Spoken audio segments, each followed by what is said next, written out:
Hi folks, this is Mark Smith with Family Tree, and I'm going to be talking today about the amazing advantages of seeing your therapist via Skype. And you might say that I'm biased because I see clients via Skype, but I think there's this perception in our profession by therapists and by clients that seeing a client via Skype is sort of like plan B, not as good as plan A. I just got to thinking that there's a lot of amazing advantages of seeing your therapist via Skype. So one quick announcement and I'll jump into the 15. Those last two videos on our channel, I meant those for our new YouTube channel, but when you have a new YouTube channel, you can't talk for more than 15 minutes. So I couldn't upload them to the new YouTube channel, so I put them on this. So sorry if you're not in the market to become a life coach and they seem misplaced. I'll probably be moving them before too very long, but that's why they're on the channel. So anyway, 15 major advantages of Skype therapy. Number one is you can see a leading professional in the specialty that you need to be seen in, not just the leading professional within a 50-mile square radius, but a world-class leading professional. Many times there isn't a therapist within 100 miles that fits your particular needs if you live out in the country or if you live in Great Britain or Canada. There's places where there just aren't services available. But even when there are services available, you can select a therapist who's recognized as a world leader in that particular field.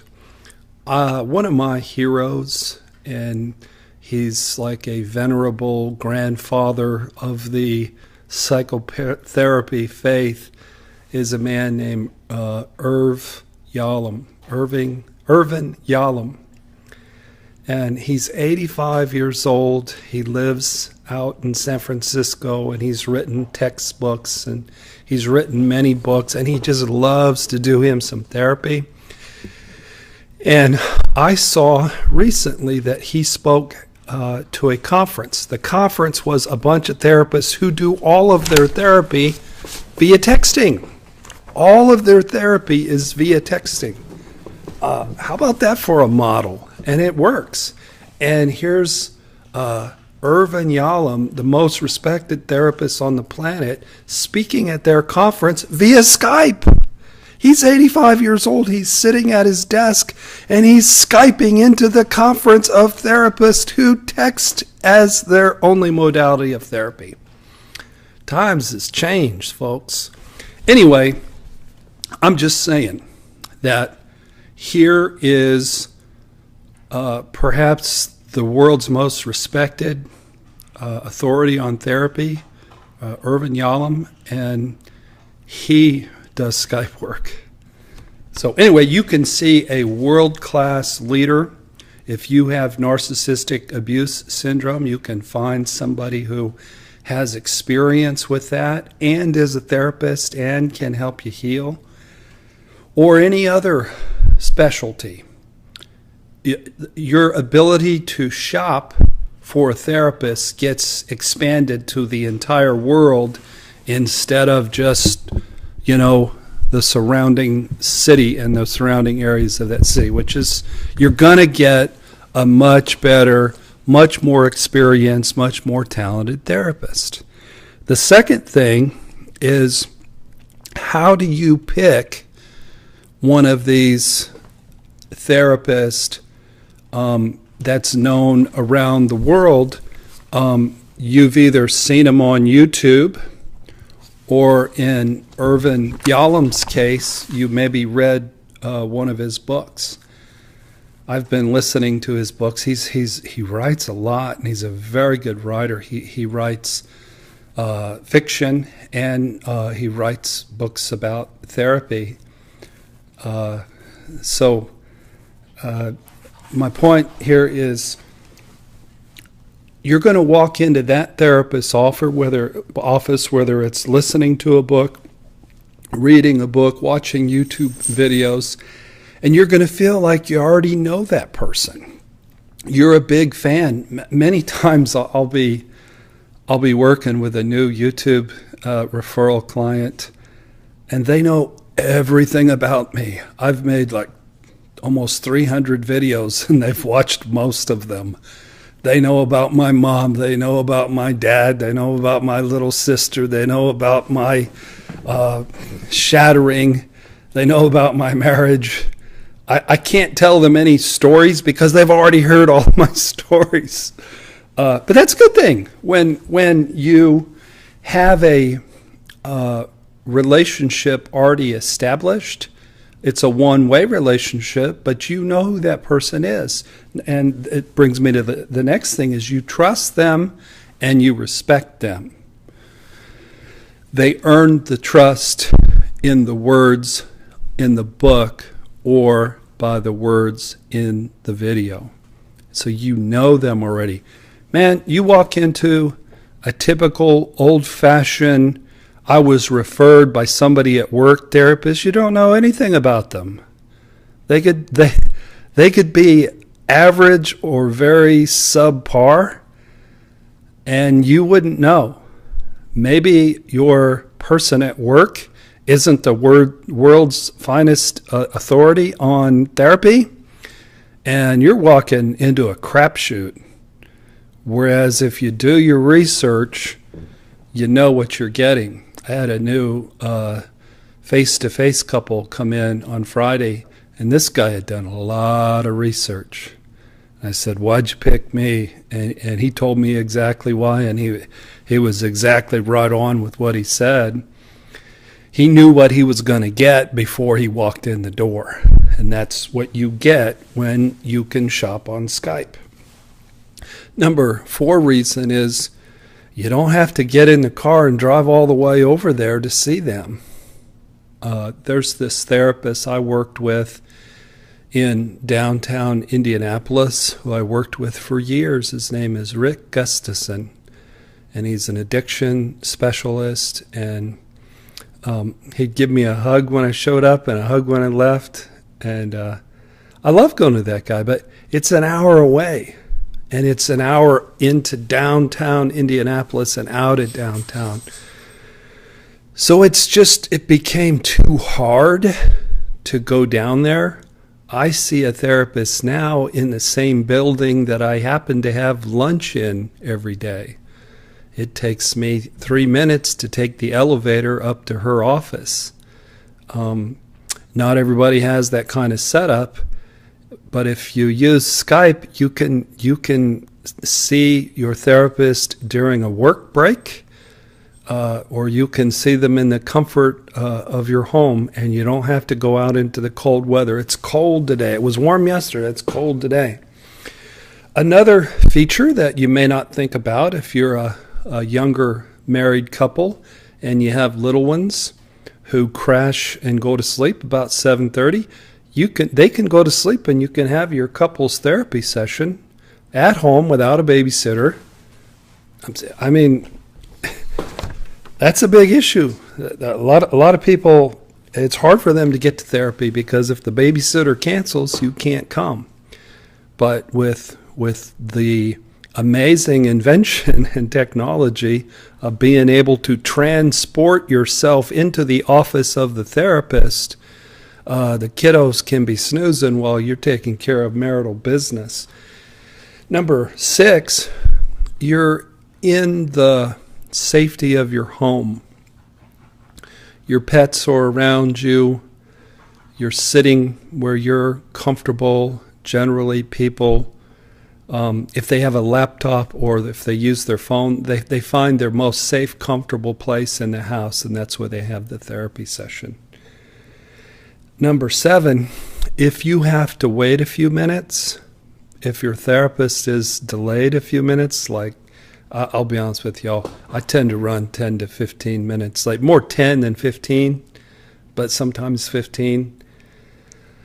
So you're sitting at your computer. What you should be doing is putting together your therapy notes for the session. But if you got to throw a couple of emails to somebody at the last minute and, pay a bill or two online, you can do that versus sitting in a waiting room. You can certainly get some business done on your phone, but sitting in front of your computer, you can get a little more work done a little more conveniently. Number 8, surprisingly, in our changing world, many times, I would say at least half of my clients I see on Skype get their sessions covered by their insurance. Maybe not half, but 40%. Insurance companies evidently don't care that much that you're out of state. They just don't care. They pay. So I've seen insurance companies even pay for life coaches. So it's not out of the question to submit claims to your insurance company for a therapist that you're seeing in New Jersey. Number 9. When you have this mentality of your therapy comes from your computer and you're following your favorite therapist / teacher / narcissistic abuse guru, whatever, many times we have live streams so you can enrich your therapy process by having a live therapeutic interaction where you can ask questions and interact with the community during the weekly live stream. You don't get that in your typical walk into the office therapist appointment. There's also, when you find your therapist online on YouTube, there's also a community, you guys know this, of people making comments, and then you start talking to each other and you learn from another person's comments. People become friends. So thinking in terms of the internet and therapy on the internet, it offers a couple of opportunities for sort of free group therapy, if you will, where people have the opportunity to interact and they also have the opportunity to support each other. Another thing I've done is I use Skype to Skype in people from around the world to a live group therapy session.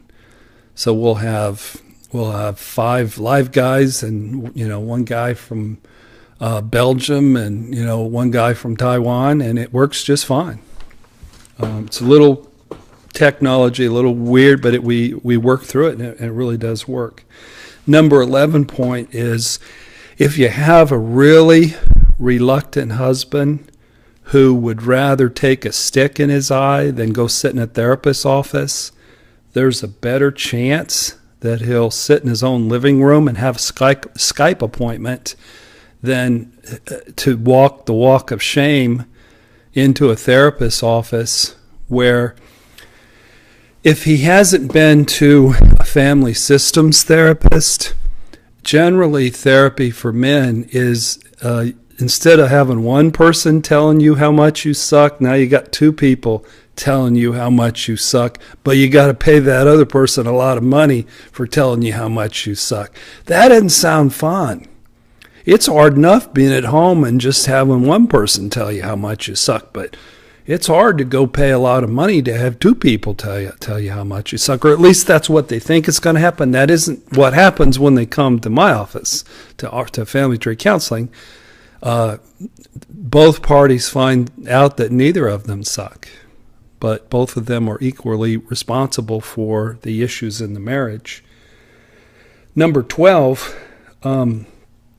let's say that you have a situation where you need privacy and you got to get out of the house. A lot of times people jump in their cars, they take their iPhone, they park, under a tree, and we have a great session, because some of the most clear video quality comes from an iPhone.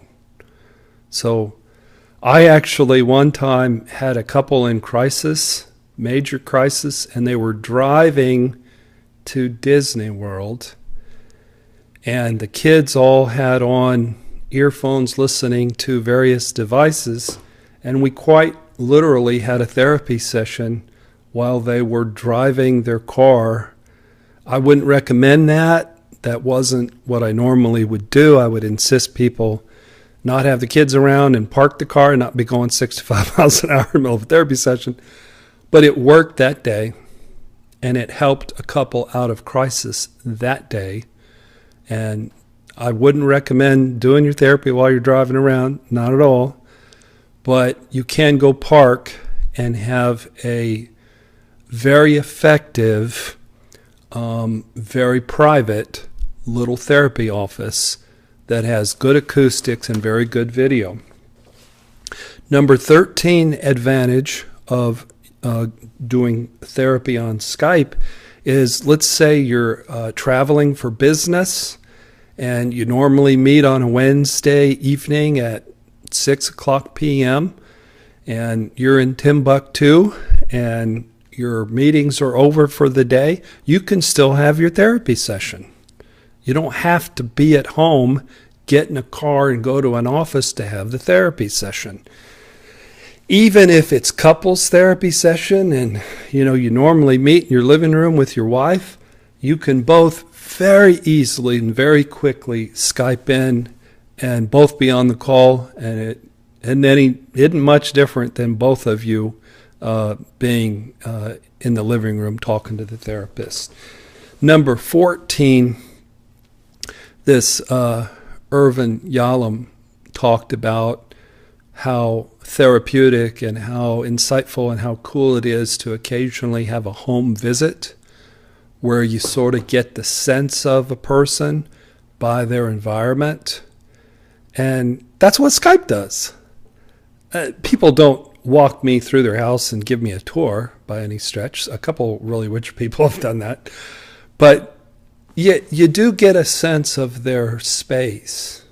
I've worked with some artists, and there's beautiful art hanging around in their offices. And some people, you get a sense of crampedness. Other people, you get a sense of messiness. Other people, you get a sense that they're hiding in the basement.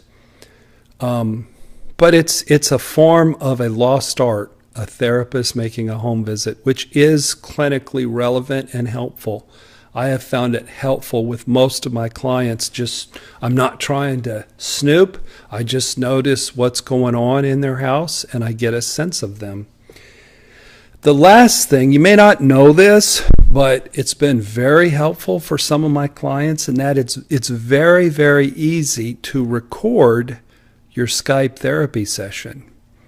And I've had people who they'll go through and watch their therapy session over again, maybe over again twice, and they get a lot of mileage out of it.